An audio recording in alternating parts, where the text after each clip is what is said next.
Try this. Right now, explain what happened to you yesterday using 0 words. No talking, no writing, just sounds and movements. You can't really do it. Now imagine your entire species lived that way for millions of years. They felt everything you feel but had no way to say it. So what sounds did they make instead? And why can you still make some of them today without thinking? To understand it, we have to go back roughly 3 million years, long before the first word was ever spoken. Your earliest ancestors had everything you have: fear, hunger, love for their children, rage, grief, but they had no way to turn any of it into words. The thoughts were there. The voice to carry them was not. So picture one of them standing at the edge of the trees. Something is moving in the grass. It's big, and it's getting closer. He needs to warn the others. But there is no word for lion. There is no word for run. There isn't even a word for behind you. So what does he do? He screams. That scream is the beginning of our story, not language. A raw, wordless alarm, the same sound a monkey makes today when an eagle drops out of the sky. Our distant relatives, vervet monkeys, actually have different calls for different predators. One sound for a snake, another for a leopard, another for a bird. They are not words, but they carry meaning. And this is roughly where we began. A handful of sounds, each one welded to a single moment. Danger, food, pain,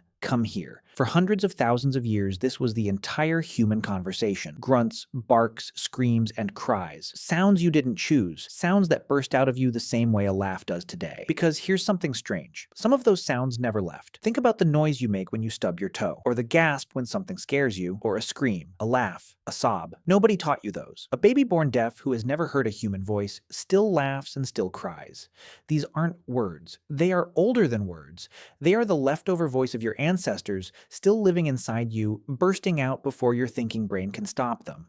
But sounds alone were not enough. So your ancestors did what you still do when words fail. They used their bodies. They pointed. They mimed. They bared their teeth to threaten and opened their hands to show peace. They acted out the hunt before they went on it. Watch two people who don't share a language try to communicate today, and you'll see the whole ancient toolkit come roaring back. Pointing, gesturing, exaggerated faces, sounds instead of words. That instinct never died. It was the bridge our ancestors lived on for a very long time. But something was missing, and the thing that was missing was hiding inside the body. To make the sounds you make, you need specific equipment. A throat shaped a certain way. A voice box sitting low enough to shape a wide range of sounds. Fine control over your tongue, your lips, your breath. Early human ancestors didn't have all of this. Their vocal anatomy was closer to an ape's, built for calls, not for speech. They physically could not have spoken the way you do, even if their brains had wanted to. So our bodies had to change first. Over hundreds of thousands of years, the human voice box drifted lower in the throat. The mouth and tongue reshaped. The nerves controlling breath grew finer, giving us control over every tiny puff of air. None of this evolved so we could talk. It happened slowly, for tangled reasons. And one day, it left us holding an instrument no animal had ever owned. A throat that could shape almost any sound we could imagine. And then, somewhere, somehow, it happened. The first word. We will never know what it was. There is no fossil of a sound, no recording, no carving that captures it. But there was a real day, in a real place, when a human being looked at a thing, made a specific sound on purpose, and another human understood. That sound meant that thing, and it meant it again the next day. That is the moment everything changed. A sound stopped being a reflex and became a symbol, because once you have one word, you can have two. And once you can put two words together, something explodes. This is the part that's easy to miss. Before language, every thought died inside the head that had it. A discovery, a memory, a warning.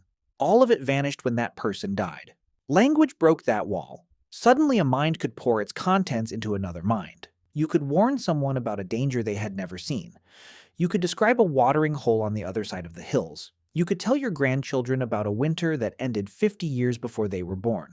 For the first time, knowledge could outlive the body that held it. That is the real power of language. It isn't talking. It's that we stopped starting from zero every generation. And it gets stranger because language didn't just let us share the world. It let us invent worlds that don't exist. With words, you can describe a hunt that hasn't happened yet. You can lie. You can imagine a god, a rule, a story, a future. Every myth, every plan, every promise your species has ever made lives in that one ability. The whole human world, everything we built is made of words first. But here's what I want you to feel. All of that, every word in every language on Earth, sits on top of something far older that is still humming underneath. Because you are still that creature at the edge of the trees. When you're truly terrified, you don't form a sentence. You scream. When something is unbearably funny, you don't narrate it. You laugh until you can't breathe. When you grieve, the sound that comes out isn't a word at all. In your biggest moments, the moments that matter most, language falls away and the old voice takes over. The wordless one. The one your ancestors used for millions of years before the first word existed. So imagine for a second that you could go back and stand beside them. You would not understand a single sound they made because there would be almost nothing to understand. No conversation, no names, just calls, cries, gestures, and silence. Long, heavy stretches of silence where now your mind would be filling the air with chatter, and if one of them could stand beside you in a world of podcasts and arguments and songs and people talking to themselves in the car, it would be the loudest, strangest place they had ever encountered. A whole species that learned to turn the inside of its head into sound. For almost all of human history, everything anyone felt stayed locked inside them. The love, the fear, the ideas, all of it trapped, with no way out but a scream or a touch. You were born into a world where you can simply open your mouth and hand another person a piece of your mind. We forget how new that is. We forget it was ever any other way. But the silence is still in there, underneath the words, and every now and then, in your rawest moments, you can still hear it. We've come to the end of this video. Thank you for watching. If you enjoyed this video, please click the subscribe button and leave a comment. See you in the next video.